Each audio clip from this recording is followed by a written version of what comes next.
Muy buenas noches, gracias como siempre por acompañarnos un sábado más en este programa Visto Bueno Televisión, donde hoy en lo particular vamos a entrarle de lleno a un tema que para nosotros es muy interesante, que es probablemente muchos precandidatos y ahora ya candidatos tengan restricciones para aparecer en los medios, pero la política no puede desaparecer ni de la opinión, ni de la crítica, ni de los comentarios y la opinión de usted que nos ve en su casa.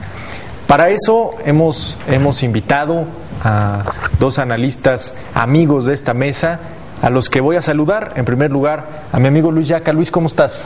Muy bien, gracias. Afortunadamente, con mucho ánimo para empezar en este sábado. Buenas noches. Gracias. Gracias por estar aquí. Carmen Larrieta, como siempre. Bien, José Luis, gracias. Bienvenida, buenas noches.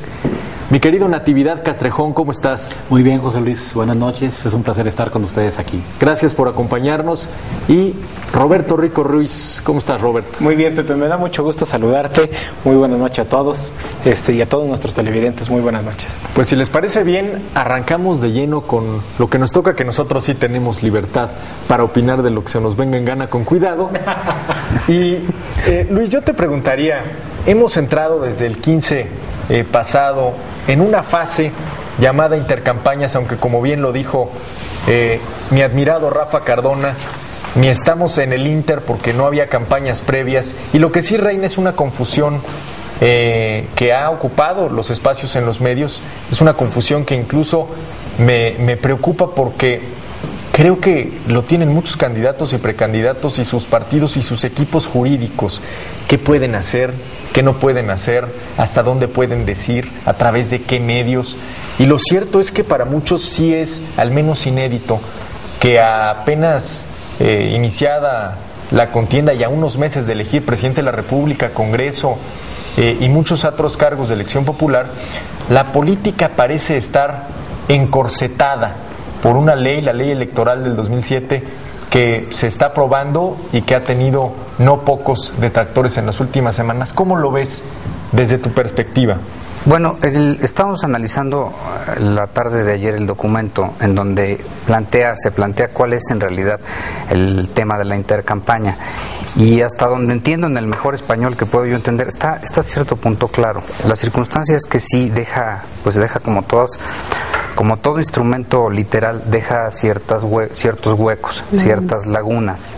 No consideraría yo que fueran lagunas legales, porque no forma parte de la ley. Esto es un documento que emite el Instituto Federal, en donde emite, el nombre es lineamientos que deberán seguir los partidos políticos y los que realiza el instituto en la etapa de las intercampañas, ¿no? Entonces de alguna manera es una normatividad que emite el instituto, y en la cual pues obviamente lo que genera al interior de los medios de comunicación, que al final son empresas o concesiones, pues genera un desconcierto y sobre todo un temor, y creo que hasta hoy es un temor ya fundado, porque ha habido sanciones, el órgano ha emitido recomendaciones y sugerencias ya de carácter fuerte en términos de, pues en dos espacios publicitarios que se hicieron, uno el tema del Tata y el otro el tema de otra persona de la cultura de la televisión, en donde pues hacen pronunciamientos en favor de delimitada causa, en donde siento que pues incluso los medios son los que ahora dicen, bueno, ¿hasta dónde estoy? Porque es una delgada línea, ¿no? En términos de lo que son los partidos políticos y los propios candidatos, pues ellos también, los precandidatos en su momento fueron y ahora ya candidatos, pues me imagino que también entran en un discurso en donde a lo mejor en este caso lo mejor sería nada más mostrar la imagen, ¿no? Mostrar la imagen. Yo creo que los medios tienen que también tomar pues medidas precautorias a efecto de no ser sancionados, porque las sanciones pues pueden ser grandes, ¿no? Y al final pues es un riesgo.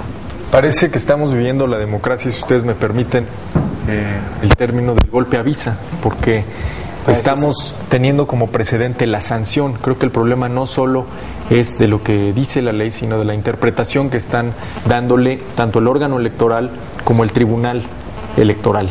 En ese sentido, Natividad, es una dinámica inédita. ¿Cómo crees que pueda afectar esto la decisión final, que es la que van a emitir los ciudadanos el próximo 1 de julio?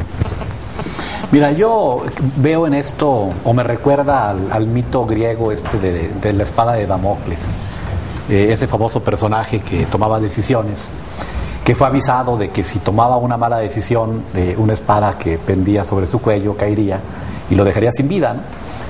A partir del momento en que lo supo, nunca más pudo tomar una buena decisión. Y algo así veo yo en esto, ¿no? Cuando se hace un juicio y se deja a un carácter subjetivo el qué se puede y qué no se puede, hasta dónde puede llegar una entrevista, un reportaje, una crónica, vamos a tener trabajos presentados muy pobres y siempre con ese riesgo, ¿no? de la fatalidad, de seré sancionado o no seré sancionado. ¿Qué va a pasar o cómo puede influir esto en el resultado final? Pues en que los ciudadanos en general tendrán menos información precisa para poder normar su criterio y tomar su decisión final. Yo creo que no abona a la cultura democrática el que los ciudadanos no puedan tener toda la información antes de decidir por quién quieren votar.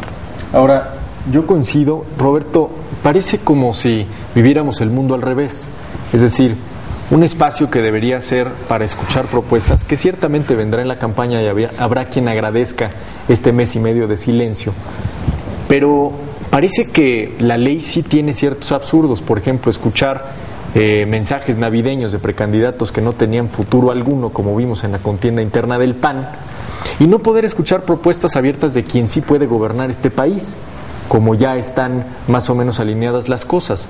Entonces, la pregunta es, ¿no tendríamos que volver un poco a lo básico, a construir, como decía Pepe Woldenberg, una democracia medianamente buena en lugar de aspirar a una perfecta que simplemente, está constriñendo los caminos de la opinión, de la propuesta, del debate que al final del día tendría que normar la decisión de los ciudadanos?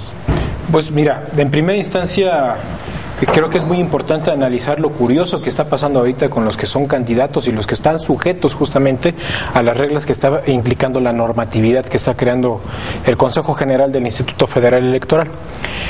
En primera, porque como lo decía el maestro Natividad, si haces algo mal, va a haber una sanción, y esa sanción es con la negativa del registro de los candidatos. Entonces, pues hay un temor muy grave, que no es poca cosa, porque después de haber atravesado un proceso interno, que muchas veces parece muy tortuoso tratar de llegar a lograr esa constancia de la candidatura ya como tu partido político, y que bueno, que al final de cuentas, de un momento a otro, tengas la negativa de que puedas registrarte como candidato, pues lógicamente pesa una situación, tu carrera, tu trayectoria política, y no quieres cometer un error en el camino. Lo que sí está pasando es un gran temor que yo puedo percibir en el Consejo General del Instituto Federal Electoral por tratar de regular algunas situaciones que lógicamente deben de ser consistentes y muy enmarcadas y con mucha claridad en lo que determina tanto la Constitución Política de los Estados Unidos Mexicanos como el Código Federal de Instituciones y Procedimientos Electorales. Creo que con esas dos herramientas, si son bien observadas, cuidadas y simplemente la interpretación es clara y precisa como se debe de ser, no tendría que estarse creando normatividades y normatividades y normatividades, porque casi es como si, miren, lo que la ley quiere decir es esto, y al rato son malas interpretaciones que corrige la propia Sala Superior del Tribunal Electoral del Poder Judicial de la Federación, y bueno, lo que provoca sin duda alguna es una crisis de desconfianza de lo que puedes y de lo que no puedes hacer. ¿Qué es lo que van a poder hacer en intercampaña los candidatos? Y justamente la normatividad que aprobaron por la madrugada casi en el Consejo General el día de antier, sin duda alguna te marca, por lo menos te da una visión de lo que puede hacer un precandidato en esos momentos. Puede acudir a entrevistas sin pedir el voto, sin hablar de tus plataformas electorales, porque eso es muy claro, lo determina el Código Federal de Instituciones y Procedimientos Electorales.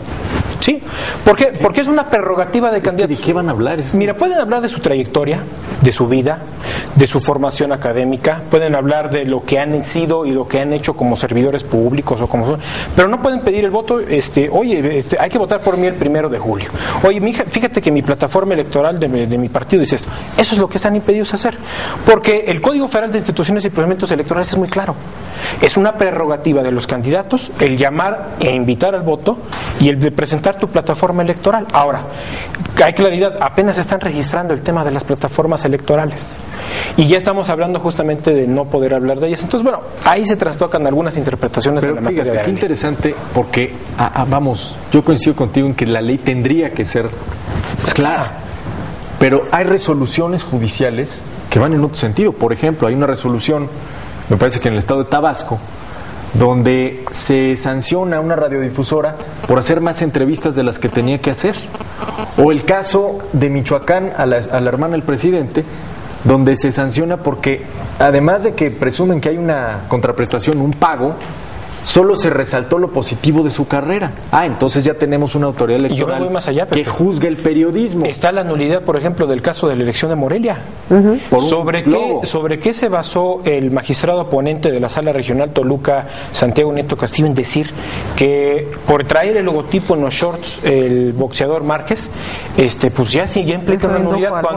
Cuando ese programa se hizo a través de televisión de paga, ¿cuánta gente verdaderamente pudo haber observado esta situación? Y dos, realmente pues no era una propaganda tácita, no decía ni vota en Morelia por tal ni nada, o sea, traía el logotipo del PRI, punto.